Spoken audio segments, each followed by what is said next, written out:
Hello everyone, स्वागत है आपका आपके अपने educational YouTube channel SKD zone में। इस वीडियो में हम लोग डिस्कस करेंगे पॉलिनेशन और उसके टाइप्स के बारे में।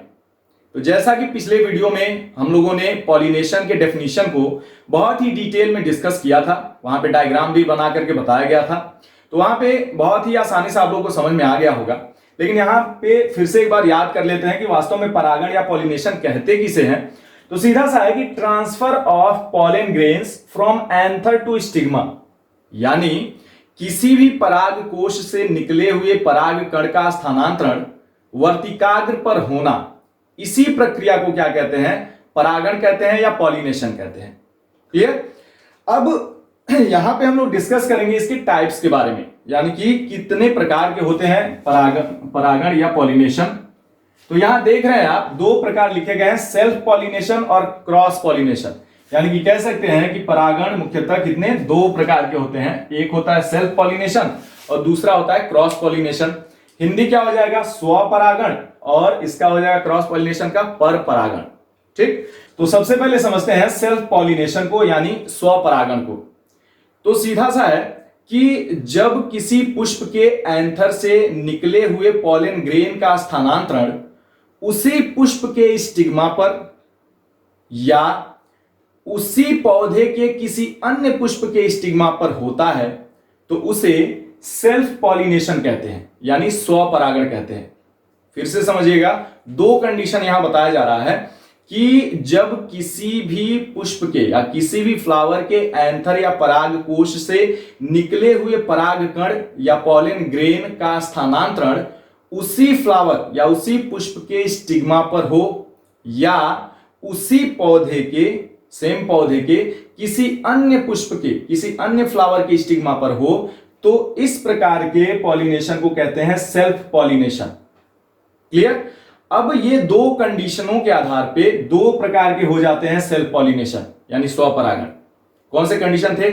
एक तो ये कि एक ही पुष्प का एंथर हो और उसी पुष्प का स्टिग्मा हो, तो इसके बीच में स्थानांतरण है, ये एक कंडीशन है। दूसरा कि एक पुष्प का एंथर से निकला हुआ पॉलन ग्रेन हो और उसी पुष्प का नहीं होकर के उस पौधे के अन्य पुष्प का स्टिग्मा हो और वहां पे उसका स्थानांतरण हो, तो ये दूसरा कंडीशन हो गया। तो इसी दो कंडीशन के आधार पर दो प्रकार में बांट दिया गया किसको? सेल्फ पॉलिनेशन को यानी स्वपरागण को।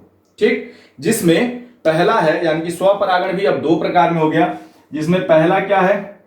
ऑटोगैमी या स्वयुग्मन कहते हैं, स्वयुग्मन और दूसरा हो जाएगा जिटोनोगैमी या सजात पुष्पीय युग्मन। हिंदी क्या हो जाएगा? सजात पुष्पी युग्मन या परागण कह सकते हैं, सजात पुष्पी परागण। तो ये दोनों प्रकार हो गए किसके? स्वपरागण के। ठीक, अब डिटेल में इसको देखते हैं। तो सबसे पहला है ऑटोगैमी या स्वयुग्मन स्वपरागण। स्वयुग्मन स्वपरागण किसे कहते हैं या ऑटोगैमी किसे कहते हैं? कि जब किसी भी पुष्प के एंथर से, ध्यान से समझिएगा, बहुत ही सिंपल है, जब किसी भी पुष्प के एंथर से निकले हुए पॉलन ग्रेन का स्थानांतरण उसी पुष्प के स्टिग्मा पर होता है तो इस प्रकार के परागण को कहते हैं स्वयुग्मन या ऑटोगैमी। जब किसी पुष्प के एंथर से या पराग कोश से निकले हुए पॉलन ग्रेन या पराग कण का स्थानांतरण उसी पुष्प के वर्तिकाग्र या स्टिग्मा पर होता है तो इस प्रकार के परागण को कहते हैं ऑटोगैमी या स्वयुग्मन। क्लियर? जैसा कि यहां पे एक देख रहे हैं कि एक फ्लावर बनाया गया है, इस पुष्प का ये क्या है? ये कार्पेल है। क्या है ये? एक कार्पेल है यहां, और ये सभी निकले हुए हैं जो है क्या है? स्टेमन है, और ये इसका एंथर है, ऊपर का जो ब्लैक से बनाया गया फूला हुआ भाग, ये क्या है? एंथर है, परागकोश है। तो मान लीजिए एक एंथर को ऐसे ये फटने से, एक एंथर के फटने से यहां पे इसके पॉलन ग्रेन निकल गए, छोटे छोटे ये पॉलन ग्रेन या परागकण ऐसे निकल गए। ठीक, और इसका स्थानांतरण, अब इन परागकणों का स्थानांतरण अगर इसी फ्लावर के स्टिग्मा पर हो, यानी कि इसी फ्लावर के स्टिग्मा पर ये ऐसे पहुंच गए, तो इस प्रकार के ही परागण को क्या कहते हैं? स्वयुग्मन या ऑटोगैमी। क्लियर, यानी कि एक ही पुष्प के बीच में यह स्थानांतरण हो रहा है। हो गया। अब क्या है, अगला है जिटोनोगैमी या सजात पुष्पी परागण या सजात पुष्पी स्वपरागण, जिटोनोगैमी। इसमें क्या है कि पौधा तो एक ही रहेगा लेकिन दो अलग अलग पुष्पों के बीच में स्थानांतरण होगा।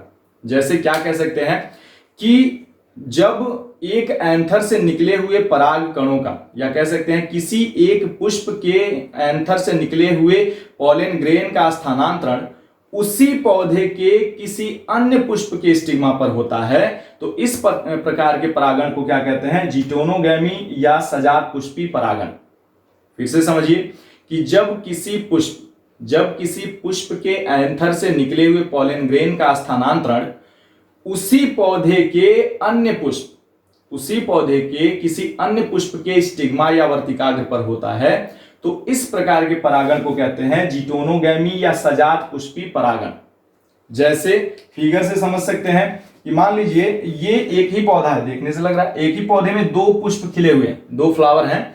एक फ्लावर का मान लीजिए यहां से एंथर फटा, एंथर सेक से बाहर आए क्या, पॉलन ग्रेन, तो ये छोटे छोटे पॉलन ग्रेन मान लीजिए बाहर आ गए गुच्छे में, ठीक। और इनका स्थानांतरण कहां हो गया, इसी पौधे के किसी अन्य पुष्प के स्टिग्मा पे, यानी कि यहां पे ये दूसरा पुष्प है, इसका ये स्टिग्मा है, ऊपर वाला भाग किसका, कार्पेल का, ठीक।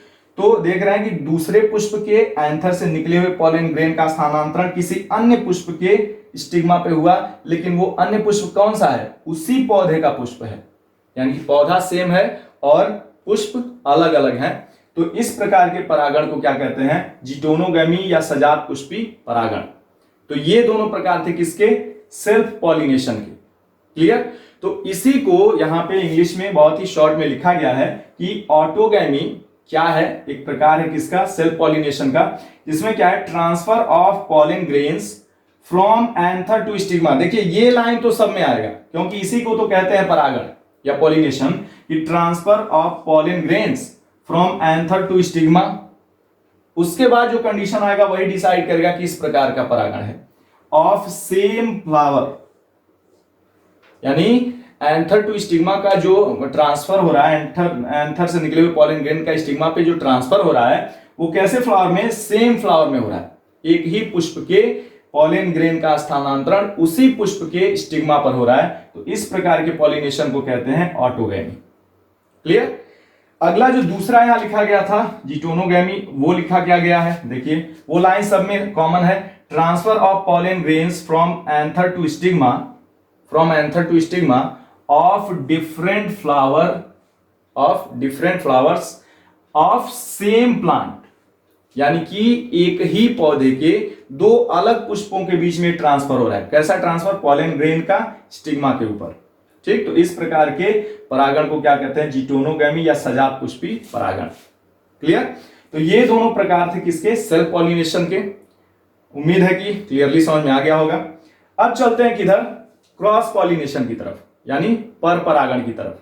तो पर परागण को यहां जीनोगैमी भी कहते हैं, पर परागण या जीनोगैमी या क्रॉस पॉलिनेशन। अब सिंपल सा है, यहां पे एक जगह क्या था, एक तो एक फ्लावर के बीच में था, दूसरा एक ही पौधे के दो फ्लावर के बीच में था, लेकिन यहां क्या है, दो अलग अलग पौधे और दो अलग अलग फ्लावर्स के बीच में होगा यह स्थानांतरण। किसका, पॉलन ग्रेन का स्थानांतरण स्टिग्मा पर, ठीक। तो यहां वही लिखा गया कि transfer of pollen grains from anther to stigma, ये तो होना ही है, ऑफ डिफरेंट फ्लावर्स, यहां भी डिफरेंट फ्लावर्स था लेकिन यहां सेम प्लांट था, और यहां ऑफ डिफरेंट प्लांट्स, यानी डिफरेंट फ्लावर्स यानी अलग भिन्न भिन्न पुष्प होने के साथ ही साथ क्या है, भिन्न भिन्न पौधे भी होने चाहिए। तो उस तरह के स्थानांतरण को क्या कहते हैं, क्रॉस पॉलिनेशन। तो परिभाषा क्या हो जाएगी, सीधा सा कह सकते हैं कि जब किसी पुष्प, या कह सकते हैं जब किसी एक पौधे के पुष्प के एंथर से निकले हुए पराग कणों का स्थानांतरण, ध्यान से सुनिए, जब किसी एक पौधे के पुष्प के एंथर से निकले हुए पराग कणों का स्थानांतरण किसी दूसरे पौधे के पुष्प के स्टिग्मा पर होता है, तो इस प्रकार के परागण को क्या कहते हैं, क्रॉस पॉलिनेशन या पर परागण। यानी यहां देख सकते हैं कि मान लीजिए ये एक एंथर देख रहे हैं कि ये अलग पौधा है, ये अलग पौधा है। इसके एंथर से मान लीजिए परिपक्व होने पे ये फटा और क्या निकले, बहुत सारे पॉलन ग्रेन निकले, परागकण निकले, और किसी माध्यम से ये पहुंच गए कहां, इस फ्लावर के यानी दूसरे पौधे के फ्लावर के किस पे, स्टिग्मा पे। तो इस प्रकार के स्थानांतरण को या इस प्रकार के परागण को क्या कहते हैं, पर परागण या क्रॉस पॉलिनेशन या जीनोगेमी। क्लियर। तो बहुत ही डिटेल में यहां फिगर से समझ में आ गया होगा कि पहले तो यह है कि पॉलिनेशन क्या है, कि transfer of pollen grains from anther to stigma, ये प्रोसेस है पॉलिनेशन। उसके बाद टाइप्स कितने हो जाएंगे, सेल्फ पॉलिनेशन, क्रॉस पॉलिनेशन। अब सेल्फ पॉलिनेशन में भी दो प्रकार हैं, एक है ऑटोगैमी या स्वयुग्मन, दूसरा है जीटोनोगैमी या सजात पुष्पी परागण। तो अब ऑटोगैमी में क्या है कि जब एक ही पुष्प के एंथर से निकला हुआ पॉलन ग्रेन उसी पुष्प के स्टिग्मा पर पहुंचता है, तो उस प्रकार के परागण को ऑटोगैमी। ठीक। दूसरा है जीटोनोगैमी, तो जब किसी एक पुष्प के एंथर से निकला हुआ पॉलन ग्रेन उसी पौधे के किसी अन्य पुष्प के स्टिग्मा पर पहुंचता है, तो उस प्रकार के परागण को जीटोनोगैमी। क्लियर। और क्रॉस पॉलिनेशन या जीनोगैमी में क्या हो जाएगा कि जब किसी एक पौधे के पुष्प के एंथर से निकला हुआ पॉलन ग्रेन किसी दूसरे पौधे के फ्लावर के स्टिग्मा पर पहुंचता है, तो इस प्रकार के परागण को कहते हैं क्रॉस पॉलिनेशन या पर परागण। क्लियर। अब क्या है, देखिए ये सभी जो पॉलन ग्रेन्स का ट्रांसफर हो रहा है एंथर टू स्टिग्मा, जो ट्रांसफर हो रहा है वो उसके लिए वास्तव में माध्यम की जरूरत होगी, मीडियम की जरूरत होगी। तो वही मीडियम कहलाते हैं एजेंट्स। तो कह सकते हैं agents of pollination. Agents of pollination कौन कौन से हो सकते हैं, पहला सिंपल सा है, एयर हो सकता है, वायु द्वारा ये उड़ के जा सकते हैं स्टिग्मा पर। दूसरा वाटर हो सकता है, जल द्वारा ये जा सकते हैं। तीसरा इंसेक्ट्स हो सकते हैं, यानी कीड़े मकोड़े हो सकते हैं। चौथा बर्ड्स हो सकते हैं। पांचवा एनिमल्स हो सकते हैं, ह्यूमंस हो सकते हैं, एंड सो ऑन। ठीक। ये सभी क्या है कि ये पॉलन ग्रेन जो है अपने आप तो पहुंच नहीं जाएगा स्टिग्मा पर, इसके लिए कुछ ना कुछ कोई ना कोई माध्यम चाहिए। तो वही ये माध्यम है, एजेंट है, कारक है किसके, परागण के। तो परागण के कारक में ये दोनों जो है एयर और वाटर, ये कैसे कारक हैं, नॉन लिविंग। तो नॉन लिविंग एजेंट में आ जाएंगे एयर और वाटर। और ये सभी जो आप देख रहे हैं इंसेक्ट, बर्ड्स, एनिमल्स, ह्यूमंस, ये सभी क्या है, लिविंग एजेंट हैं, यानी कि जीवित कारक हैं किसके, पॉलिनेशन के। ठीक। तो उम्मीद है कि ये सारी चीजें बहुत डिटेल में समझ में आ गई होंगी, इजी करके बताने की कोशिश अभी हुई थी। तो पॉलिनेशन को समझा आपने, पॉलिनेशन के प्रकार को समझा, उसके डायग्राम द्वारा भी समझाया गया, और लास्ट में क्या समझा, पॉलिनेशन के एजेंट्स कौन कौन से होते हैं, यानी कि किन किन माध्यमों से ये पॉलन ग्रेन स्टिग्मा तक पहुंचते हैं। अब हम लोग देखेंगे कि जब ये स्टिग्मा पर पहुंच जाता है पॉलन ग्रेन, अभी क्योंकि इसके अंदर मेल गैमेट बना नहीं है। क्लियर। जब ये पहले बताया गया है वीडियो में कि जब ये एंथर से निकलता है तो किस रूप में निकलता है, इसके अंदर दो कोशिकाएं बन गई हैं, एक बन गया क्या, वेजिटेटिव सेल, और दूसरा जनरेटिव सेल, लेकिन अभी तक मेल गैमेट नहीं बना है। तो मेल गैमेट कैसे बनेगा, कहां जाके बनेगा, और क्या क्या संरचनाएं बनेंगी जब ये स्टिग्मा पर पहुंचेगा, वो देखते हैं। यानी कि हम लोग अब देखेंगे क्या, जर्मिनेशन ऑफ पॉलन ग्रेन्स। अगला टॉपिक है germination of pollen grains on stigma, यानी वर्तिकाग्र पर पराग कणों का अंकुरण। यह घटना कब घटित होती है, जब परागण के फलस्वरूप, पॉलिनेशन के फलस्वरूप जो पॉलन ग्रेन है वो स्टिग्मा पे पहुंच जाते हैं, तो वहां पर यह घटना घटित होती है, पराग कणों का अंकुरण होता है, यानी जर्मिनेशन होता है। तो वो होता क्या है वो समझिए। उस पराग कण में जब वो स्टिग्मा के ऊपर पहुंच जाता है, तो वहां से स्टिग्मा से वो वाटर और न्यूट्रिएंट्स, यानी पोषक तत्व, आवश्यक जो पोषक तत्व हैं और जितनी आवश्यकता होती है जल की, वो वहां उस वर्तिकाग्र से वो सोखता है, यानी अवशोषित करके फूल जाता है, स्वेल कर जाता है, और तब उसके अंदर से एक पतली सी नलिका का निर्माण होता है जिसका नाम है पॉलन ट्यूब या पराग नलिका। तो यहां वही लिखा गया है कि इस घटना के अंतर्गत क्या क्या होता है कि सबसे पहला लिखा गया है पॉलन ट्यूब यानी पराग नलिका का निर्माण, और दूसरा जनरेटिव सेल से 2 मेल गैमेट्स का निर्माण। ये दोनों घटनाएं होती हैं जर्मिनेशन ऑफ पॉलन ग्रेन में। सीधा सा आप कह सकते हैं कि जर्मिनेशन ऑफ पॉलन ग्रेन या पराग कणों का अंकुरण किसे कहते हैं, तो पॉलन ट्यूब यानी पराग नलिका के निर्माण को ही क्या कहते हैं, पॉलन ग्रेन का अंकुरण कहते हैं या जर्मिनेशन कहते हैं। ठीक, अब देखिए ये कैसे होता है वो देखते हैं। तो यहां पे एक पॉलन ग्रेन बनाया गया है यानी पराग कण, किस पे है, ये स्टिग्मा पे पहुंच गया है, यानी कि स्टिग्मा के ऊपर ऐसे ये जाकर के फिक्स हो गया है, और अब उस स्टिग्मा से ये आवश्यक पोषक तत्व और जल को अवशोषित करके अब क्या होता है वो देखते हैं। लेकिन इसके पहले ये ध्यान रखिए कि जब वो चेंज हुआ था, यानी कि एंथर से जब ये बाहर निकला था पॉलन ग्रेन, उसके पहले कौन कौन से चेंज उसमें हुए थे वो थोड़ा ध्यान दीजिए। पहले बताया गया पहले वीडियो में कि यहां पे 2 तरीके की कोशिकाएं बन जाती हैं। एक ऐसे किनारे की तरफ क्या बन जाता है, जनरेटिव सेल, और बीच में एक न्यूक्लियस लिए हुए बड़ा सा क्या बन जाता है, वेजिटेटिव सेल या ट्यूब सेल। यानी कि यहां बीच में जो है ये क्या बन जाता है, ये होता है ट्यूब सेल या वेजिटेटिव सेल, और इसे क्या कह सकते हैं, ट्यूब न्यूक्लियस कह सकते हैं, ट्यूब न्यूक्लियस। क्लियर। और ये क्या है, ये है जनरेटिव सेल, ये है जनरेटिव सेल, ये क्या है, जनरेटिव सेल, और ये है जनरेटिव न्यूक्लियस उसका। ठीक, ये परिवर्तन यहां तक हम लोगों ने डिस्कस किया था कब, जब देख रहे थे changes in pollen grain into anther sac, यानी एंथर सैक या एंथर के अंदर कौन कौन से परिवर्तन आते हैं पॉलन ग्रेन में, वो हम लोगों ने जब देखा था तब देखा था कि इस तरह का इसका न्यूक्लियस जो होता है पॉलन ग्रेन का 2 न्यूक्लियस में बढ़ता है, और उनसे 2 तरह की कोशिकाएं बनती हैं, जो एक है ट्यूब सेल, यहां पे इसको क्या कह सकते हैं, ये क्या है, ये ट्यूब सेल है, ट्यूब सेल या इसी को वेजिटेटिव सेल कहते हैं, और दूसरा छोटा सा एक किनारे पे क्या बनता है, जनरेटिव सेल, और ये है उसका न्यूक्लियस, जनरेटिव न्यूक्लियस। ठीक, तो ये परिवर्तन यहां तक हो गया रहा था। अब इसी रूप में वो एंथर से बाहर निकला है, पॉलिनेशन हुआ है, और कहां पहुंचा है, स्टिग्मा के ऊपर। स्टिग्मा के ऊपर पहुंच करके जल को और पोषक तत्व को ग्रहण कर चुका है, और उसके पश्चात क्या होता है कि इसी जर्मपोर से, ये इसका क्या है, नामकरण थोड़ा सा कर लेते हैं, ये इसका क्या है, जर्मपोर है। ये सभी चीजें पहले बताई जा चुकी हैं। ये इसका क्या है, एग्जाइन है, ये क्या है, इंटाइन है, इंटाइन है, और इसके अंदर ये 2 न्यूक्लियस हैं, कौन कौन से, ट्यूब सेल, 2 सेल हैं, यानी कि ट्यूब सेल और जनरेटिव सेल। ठीक, ये इसका जर्मपोर है।